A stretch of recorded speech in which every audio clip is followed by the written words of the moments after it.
Hello दोस्तों, कैसे हैं? उम्मीद और आशा करता हूँ एकदम मस्त होंगे, एकदम स्वस्थ होंगे। आप सभी का बहुत बहुत स्वागत है हमारे YouTube channel the GK circle में। सर्वत्र विजय अर्थात हमेशा आपकी विजय हो। जिस भी एग्जाम की आप तैयारी कर रहे हैं, जिस भी क्षेत्र में आप सक्सेस होना चाहते हैं, उसमें आप 100% यहाँ पर सफलता पाए प्राप्त करें, ऐसी हमारी कामनाएं। आप सभी का बहुत बहुत स्वागत हम करते हैं। आप सभी को पता ही होगा कि हमारी मध्य प्रदेश की बहुत शानदार और धमाके सीरीज चल रही है, जिसमें लगभग अपन ने 5 लेक्चरों में अभी मध्य प्रदेश के सामान्य ज्ञान, मध्य प्रदेश की स्थिति को अपन ने जान लिया कि पहले विभाजन से पूर्व क्या स्थिति थी मध्य प्रदेश की और विभाजन के बाद मध्य प्रदेश की क्या स्थिति थी। अब दोस्तों मध्य प्रदेश में आगे बढ़ रहे हैं और आगे बढ़ते से ही अब मध्य प्रदेश के भौगोलिक स्तर पर हम बात करने वाले हैं कि मध्य प्रदेश का भौगोलिक स्तर अब किस प्रकार बना हुआ है, कहाँ पर कौन सी मिट्टी पाई जाती है, कहाँ पर कितनी वर्षा होती है, किस क्षेत्र में ज्यादा वर्षा होती है, किस क्षेत्र में कम वर्षा होती है। ये सभी को अपन मध्य प्रदेश के आने वाले लेक्चरों में देखने वाले हैं। तो मध्य प्रदेश की सीरीज आपकी चल रही है। आप सभी से एक निवेदन है, हमारा छोटा सा निवेदन है कि यदि आपको वीडियो अच्छा लगता है तो प्लीज लाइक करें, शेयर करें एंड सब्सक्राइब करें, ज्यादा से ज्यादा अपने दोस्तों में शेयर करें। आगे देखते हैं। तो आज जो अपना लेक्चर होने वाला है वो होने वाला है मध्य प्रदेश का भौगोलिक स्वरूप। हाँ दोस्तों, भौगोलिक का मतलब होता है यहाँ पर भूभाग आधारित, मतलब यहाँ पे मिट्टी, जलवायु, यहाँ पे तापमान, वर्षा के आधार पर अपन मध्य प्रदेश का अपन पूरा वर्णन करने वाले हैं। आप सभी को पता है पिछले 5 लेक्चरों में बहुत शानदार और बहुत ही शानदार कंटेंट के साथ मैंने आपको पूरी तरीके से मध्य प्रदेश को समझाने का प्रयास करा है और आगे भी मेरा प्रयास बना रहेगा। तो मध्य प्रदेश के भौगोलिक स्वरूप में आपका बहुत बहुत स्वागत है। सबसे पहले ये मैप जो आपको दिख रहा है स्क्रीन पर, इसे बहुत ही अच्छे से केवल 30 सेकंड के लिए देख लीजिए। सबसे पहले इस मध्य प्रदेश में जो मध्य प्रदेश की जो सीरीज अपनी चालू हुई थी, उससे पहले मैंने आपसे एक निवेदन करा था कि आप मध्य प्रदेश के मैप को बहुत अच्छी तरीके से याद कर लीजिए। यदि आप मध्य प्रदेश के मैप को बहुत अच्छी तरीके से याद कर लेते हैं तो आपका 50% मध्य प्रदेश बहुत सरल और अच्छे से यहाँ पर कवर होता दिखाई देगा। तो दोस्तों, ये मध्य प्रदेश का जो आपको भौगोलिक मैप दिख रहा है उसमें थोड़ा सा मैं समझाने का प्रयास करता हूँ। जो आपका ग्वालियर और ये जो आपका भिंड मुरैना वाला जो हिस्सा है, इसको बोलते हैं दोस्तों मध्य भारत। क्या दोस्तों, मध्य भारत कहलाते हैं। अभी याद कुछ नहीं करना है, बस मैं आपको मैप में बता रहा हूँ कि कहाँ पर कौन सी स्थिति बनती है। तो यहाँ पे जो ग्वालियर वाला जो हिस्सा है उसे मध्य भारत कहा जाता है, मध्य भारत का पठार कहा जाता है दोस्तों। जो इंदौर रतलाम हो गया, अपना देवास हो गया, इधर अपना भोपाल वाला हिस्सा हो गया, थोड़ा थोड़ा अपना अशोकनगर, ऊना, राजगढ़ वाला हिस्सा हो गया, ये जो सब होता है ये मालवा का पठार कहलाता है। क्या दोस्तों, मालवा का पठार कहलाता है। और इधर की साइड में थोड़ा सा इधर देख लो तो यहाँ पर जो उत्तर का थोड़ा सा भाग और यहाँ पर टिकमगढ़ और निवाड़ी वाले हिस्से को बुंदेलखंड कहा जाता है दोस्तों। क्या बुंदेलखंड, तो मध्य भारत हो गया आपका, मालवा हो गया, बुंदेलखंड हो गया। ये जो रीवा सतना वाली जो लाइन होती है इसको रीवा पन्ना पठार कहा जाता है। क्या दोस्तों, रीवा पन्ना पठार कहा जाता है दोस्तों। उसके बाद यहाँ पे जो सबसे बीच में आपको एक नदी टाइप का चल रहा है, तो नर्मदा नदी भी कहाँ से निकलती है, अमरकंटक से निकल के इधर निकल जाती है। तो पूरा जो नर्मदा जो नदी निकलती है उस वाले हिस्से को पूरे को क्या बोलते हैं, नर्मदा सोन घाटी। हाँ दोस्तों, कौन सा, तो नर्मदा सोन घाटी प्रदेश से कहा जाता है। और सबसे नीचे जो आता है उसे सतपुड़ा प्रदेश कहा जाता है। क्या दोस्तों, ये अपना बालाघाट हो गया, छिंदवाड़ा हो गया, तो ये जो हिस्सा हो कहलाता है दोस्तों, ये सतपुड़ा प्रदेश कहलाता है। और पूर्व में जो एक जो छत्तीसगढ़ से लगा हुआ है, जहाँ पे अपना सीधे सिंगरौली, उमरिया, जो इंदौरी टाइप के कुछ जिले आते हैं, उसे बघेलखंड का पठार कहा जाता है। क्या दोस्तों, बघेलखंड का पठार कहा जाता है।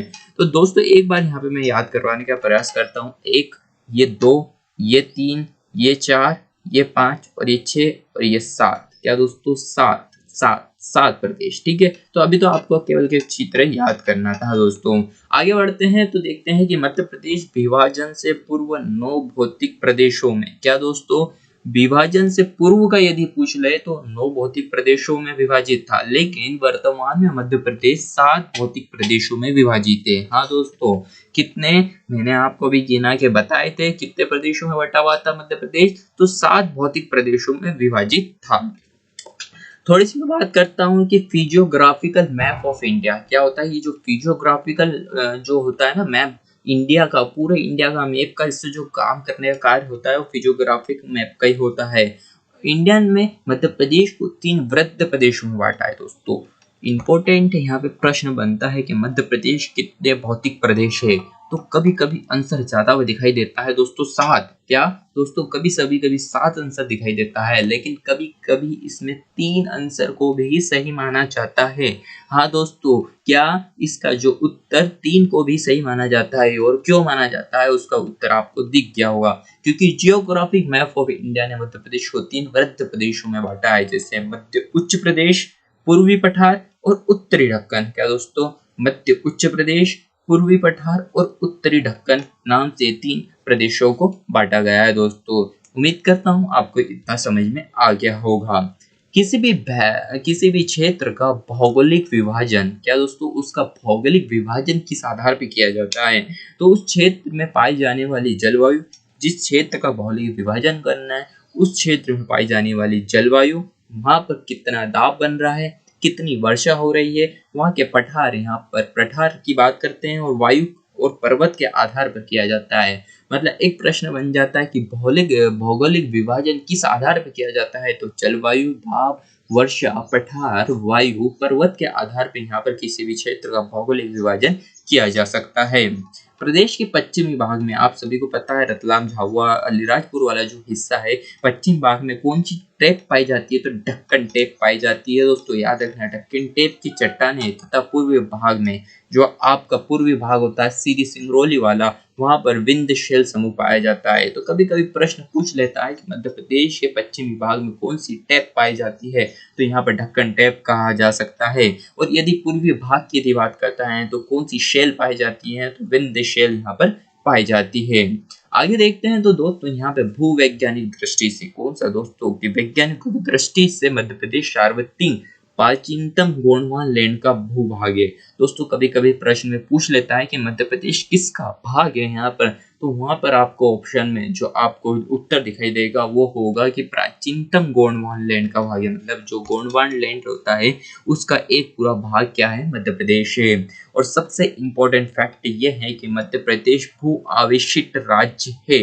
हाँ दोस्तों, भू आवेशित राज्य है। क्यों भू आवेशित राज्य, क्या होता है कि मध्य प्रदेश के चारों ओर क्या है, यहाँ पर दूसरे राज्य की सीमा लगती है। ये किसी भी समुद्र से यहाँ पर क्या नहीं करता, अपनी सीमा साझा नहीं करता है, इसलिए मध्य प्रदेश को भू आवेशित राज्य कहा जाता है दोस्तों।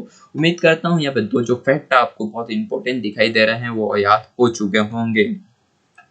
उसके बाद मध्य प्रदेश को मुख्यतः 3 भागों में विभाजित किया गया है। अभी अपन ने देखा था कि 3 फिजियोग्राफिक मैप के द्वारा 3 बांटे गए थे, वही 3 यहाँ पे अपन पढ़ रहे हैं, लेकिन इसमें यहाँ पे नाम का परिवर्तन यहाँ पे दिखाई देता है कि मध्य प्रदेश को मुख्यतः 3 भागों में विभाजित करता है कि मध्य उच्च प्रदेश, सतपुड़ा मैकल पर्वत श्रेणी और बघेलखंड का पठार। तो याद रखना प्रश्न में 3 और 7 दोनों रहेगा। सबसे पहले तो मुख्यतः यदि पूछ लेता है कि मध्य प्रदेश को मुख्यतः कितने भागों में बांटा गया है, तो आंसर केवल 3 ज्यादा हुआ दिखाई देगा दोस्तों। यहाँ पर मध्य उच्च प्रदेश, सतपुड़ा मैकल पर्वतीय श्रेणी और बघेलखंड का पठार यहाँ पर आंसर जाएगा। आपको मैं बता देता हूँ ये 3 प्रदेश कौन कौन से और कहाँ कहाँ पर बनते हुए दिखाई देंगे दोस्तों। आपको ये जो इंदौर वाला जो मालवा का पठार दिख रहा होगा, यहाँ पर मालवा का पठार और जो मध्य भारत का पठार है ना, और ये रीवा पन्ना का पठार, बुंदेलखंड का पठार, ये सभी मिलकर क्या बनाते हैं, तो ये बनाते हैं दोस्तों मध्य उच्च प्रदेश। क्या दोस्तों, नर्मदा सोन घाटी भी इसमें सम्मिलित है, तो ये सब मिलकर मध्य उच्च प्रदेश का निर्माण करते हैं। जो नीचे का जो पूरा एक यहाँ पर दक्षिण का जो भाग होता है इसको सतपुड़ा मैकल श्रेणी कहा जाता है। क्या दोस्तों, सतपुड़ा मैकल श्रेणी कहा जाता है। और जो एक पूर्व में जो हिस्सा अपन ने देखा था उसको बघेलखंड का पठार कहा जाता है। तो मुख्यतः 3 जो पठार है वो आपको यहाँ पे दिखाई दे रहे होंगे, मध्य उच्च प्रदेश, सतपुड़ा मैकल पर्वतीय पठार और यहाँ पे बघेलखंड का पठार। जो नर्मदा सोन, मालवा, मध्य भारत, बुंदेलखंड और रीवा पन्ना पठार है, ये सभी मध्य उच्च प्रदेश के अंतर्गत आते हैं, इसीलिए इन सभी को मिला के यहाँ पर संख्या 7 होती दिखाई देती है। तो कभी कभी वहां पर ऑप्शन में आपको 7 लगाना होगा, और यदि मुख्यतः पूछता है तो यहाँ पर 3 आपको आंसर लगाना होगा। मध्य प्रदेश को कुल 7 भौगोलिक प्रदेश में बांटा गया है। अभी अपन ने थोड़ी सी बात कर ली थी। मध्य उच्च प्रदेश में 5 भागों में विभाजित है। आप सभी को मैंने बताया था कि मालवा का पठार, मध्य भारत का पठार, बुंदेलखंड का पठार, रीवा पन्ना का पठार और नर्मदा सोन घाटी का पठार यहाँ पे दिखाई देता है। ये देखिए, अब इस मैप में देख सकते हैं ये मध्य भारत का पठार हो गया, ये आपका मालवा का हो गया, ये बुंदेलखंड का हो गया, रीवा पन्ना हो गया और ये आपका नर्मदा हो गया। तो यहाँ से ये लेकर ये पूरा जो हिस्सा कहलाता है मध्य उच्च प्रदेश कहलाता है। तो यहाँ पे एक बार और मैप आपके सामने दिखाई दे दिया होगा। मध्य प्रदेश मध्य उच्च प्रदेश पश्चिम में जो मध्य उच्च प्रदेश है आपका, जो मध्य उच्च प्रदेश में पश्चिम में अरावली पर्वत, कौन सा अरावली पर्वत श्रेणी, पूर्व में कैमूर पर्वत श्रेणी और दक्षिण में सतपुड़ा मेकल श्रेणी के त्रिभुजाकार में रूप में बना हुआ है। जो अपन ने अभी जो पांचों पठार देखे थे उसके पश्चिम में कौन सी श्रेणी आती है, पर्वत श्रेणी आती है, तो याद रखना अरावली पर्वत श्रेणी आती है। पूर्व की यदि बात करता हूँ तो कैमूर पर्वत श्रेणी आती है और दक्षिण में तो आप पता है कि नर्मदा के नीचे सतपुड़ा मेकल आती है और इसमें त्रिभुजा आकार के रूप में फैला हुआ दिखाई देता है दोस्तों। तो दोस्तों यहाँ पर अपन ने बेसिक चीजें इसको कंप्लीट कर लिया कि मध्य प्रदेश के कितने भौगोलिक प्रदेश में बांटा गया है, मुख्य रूप से कितने भौगोलिक प्रदेश मध्य प्रदेश में हैं। अब आगे बढ़ते हैं तो अपन सबसे पहले पठार, अब एक एक पठार को अपन विस्तृत अध्ययन करने वाले हैं। तो सबसे पहले जो पठार आता है उसे कहा जाता है दोस्तों मालवा का पठार। हाँ दोस्तों, मध्य उच्च प्रदेश के अंतर्गत आने वाला पठार है ये, इसे बोलते हैं मालवा का पठार। अब मालवा के पठार से पहले आप मैप में देख लीजिए कि मालवा का पठार कहाँ कहाँ होता है। तो ये आपका दिखाई दे रहा होगा कि ऊपर के थोड़ा सा नीमच के स्थान को छोड़कर थोड़ा सा यहाँ से चालू होता है, या फिर अलीराज झाबुआ रतलाम का थोड़ा हिस्सा लेते हुए यहाँ पर राजगढ़, यहाँ पर मंदसौर का हिस्सा लेते हुए यहाँ पे डाहर, इंदौर, देवास का हिस्सा, यहाँ पर भोपाल, सीहोर, विदिशा का हिस्सा जो लेते हुए पूरा मालवा का पठार आपको दिखाई दे रहा होगा दोस्तों। क्या है, इस पूरे हिस्से को मालवा का पठार कहा जाता है। यहाँ पर मैप के द्वारा भी स्पष्ट रूप से दिखाई दे रहा है कि मालवा का पठार सबसे बड़ा पठार कहलाने वाला है। तो दोस्तों इसके बारे में थोड़ा सा अपन देखते हैं। सबसे पहले यहाँ पर जो एक प्रश्न आता है कि मालवे के पठार का निर्माण कैसे होता है, इस कारण मालवा के पठार का निर्माण हुआ है। तो दोस्तों यह पठार मध्य प्रदेश के उच्च पश्चिम भाग में स्थित है। क्या है, मध्य प्रदेश के पश्चिम भाग में अवस्थित है। इसका निर्माण क्रिटोशियस, क्या दोस्तों, क्रिटोशियस मेसोजोइक युग में, क्या दोस्तों, एक युग था जिसको मेसोजोइक युग में ज्वालामुखी उद्गार से निकले लावा से हुआ है। दोस्तों क्या ऐसा माना जाता है कि जो मालवा के पठार का जो निर्माण हुआ है ज्वालामुखी के फूटने से जो लावा निकलता है उसके कारण यहाँ पे इसका निर्माण हुआ है। इस लावा से बेसाल्ट चट्टानों का निर्माण हुआ जिससे ढक्कन टेप संरचना कहा जाता है। अपन ने देखा था कि पश्चिमी भाग में कौन सी संरचना है, तो ढक्कन टेप यहाँ पर पाई जाती है। तो यहाँ पे प्रश्न अपने को बनता हुआ दिखाई देता है कि मालवा के पठार का निर्माण कैसे होता है। तो आंसर में अपने को क्या क्या लगाना है, तो ये या तो क्रिटोशियस में जैसे युग में ज्वालामुखी के उद्गार से, तो अपने को तो ये याद रखना है कि जो मालवा के पठार का जो निर्माण हुआ वो किससे हुआ है, तो ज्वालामुखी उद्गार से यहाँ पर दिखाई देता है। आगे बढ़ते हैं तो क्षेत्रफल और जिले की मैं थोड़ी सी बात कर लेता हूँ। तो सबसे पहले मध्य प्रदेश का सबसे बड़ा भौतिक प्रदेश है जो मालवा का पठार है।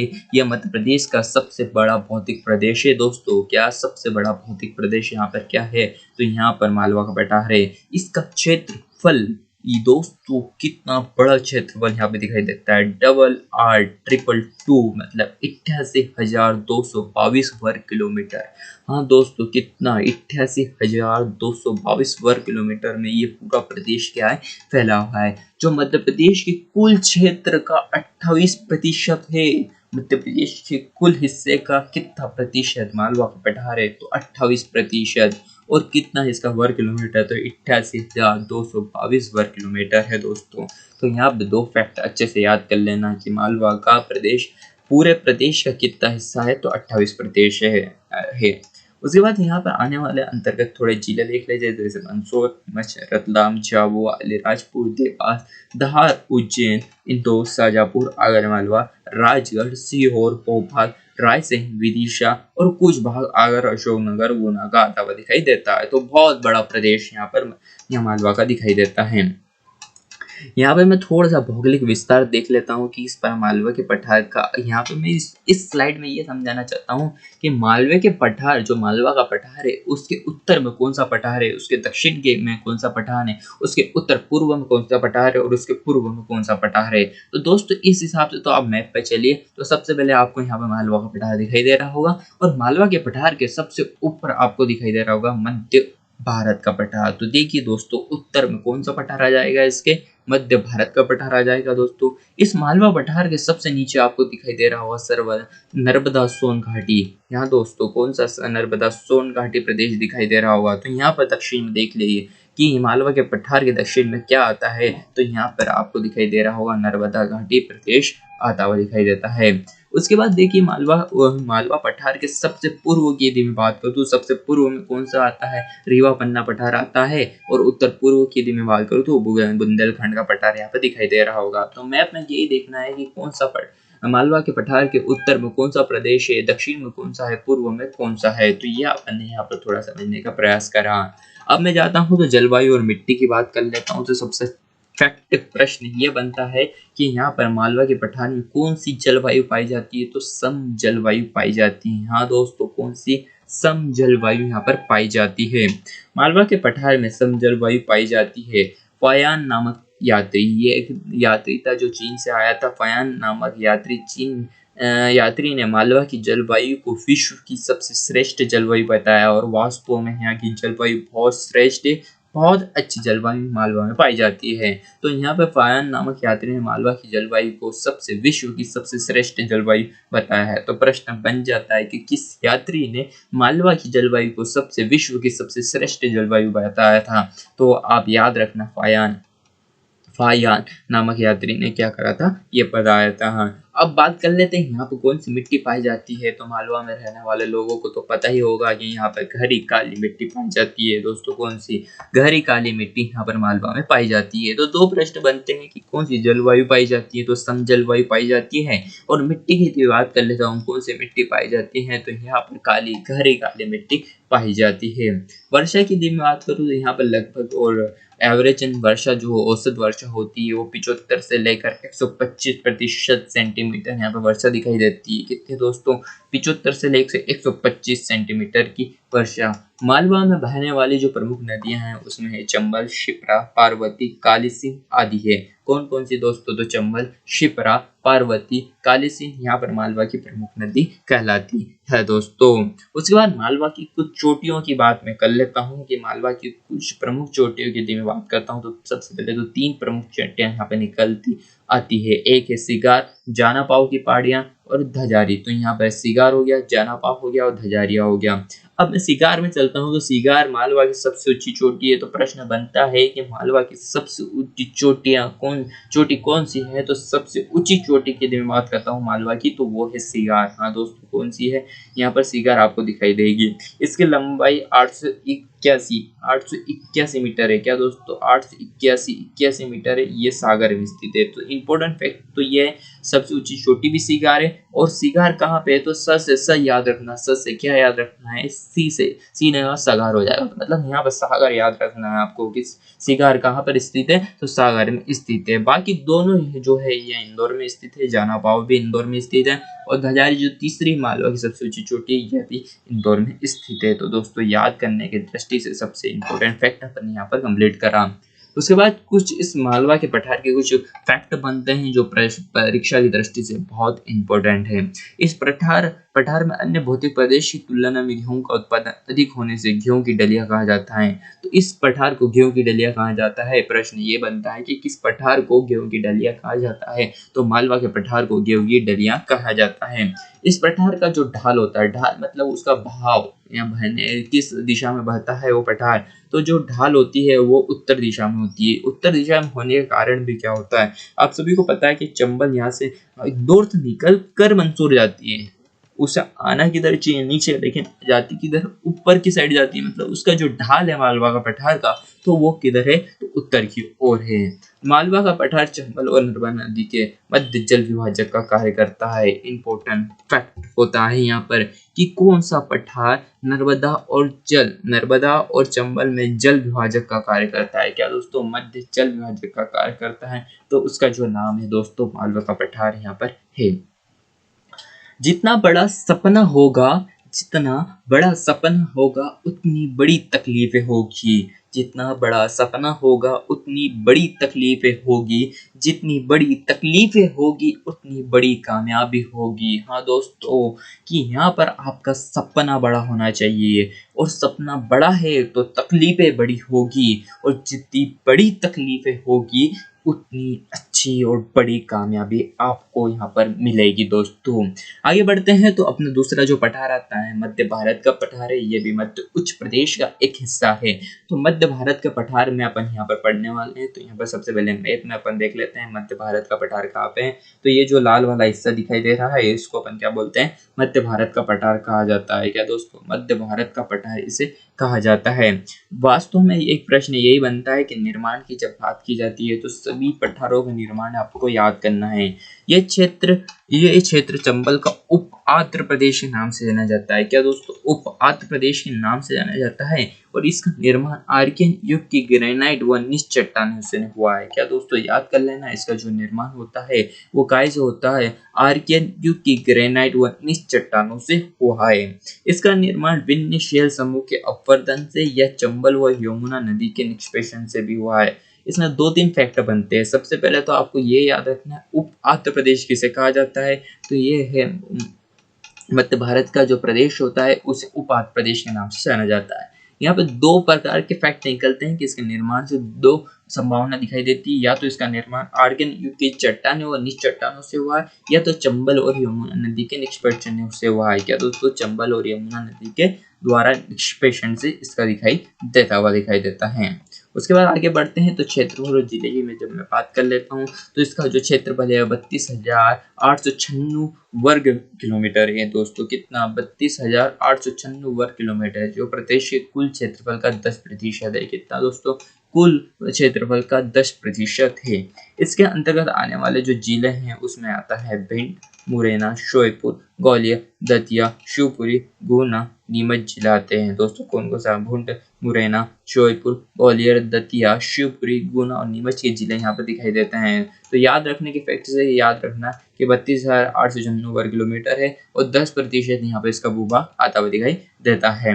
उसके बाद भौगोलिक प्रदेश की यदि मैं बात कर लूँ तो यहाँ पर अपना मध्य उच्च प्रदेश आपको दिखाई दे, मध्य भारत का पठार आपको दिखाई दे रहा होगा, सबसे ऊपर में है। तो इसके ऊपर आपको वैसे तो अभी कुछ नहीं दिखाई दे रहा, लेकिन वैसे तो उत्तर प्रदेश है ना, तो उत्तर में यमुना नदी का मैदान है। तो इसके मतलब मध्य भारत के उत्तर में क्या है, तो उत्तर में यमुना नदी का मैदान है। और यदि मैं पश्चिम की बात करूँ तो ये राजस्थान वाला इलाका हो जाता है। तो राजस्थान की उच्च भूमि, क्या दोस्तों, ये राजस्थान इलाका, तो यहाँ पर राजस्थान की उच्च भूमि कहलाती है। और दक्षिण में तो आपको पता है मालवा का पठार है। और पूर्व की यदि मैं बात कर लूँ तो यहाँ पर बुंदेलखंड का पठार दिखाई देता है। क्या दोस्तों, बुंदेलखंड का पठार यहाँ पर दिखाई देता है। तो उम्मीद करता हूँ कि आपको ये समझ में आ गया होगा। जलवायु और वर्षा की यदि मैं बात कर लेता हूँ तो सबसे इम्पोर्टेंट है यहाँ पे कौन सी मिट्टी पाई जाती है, तो यहाँ पर जलोढ़ मिट्टी पाई जाती है।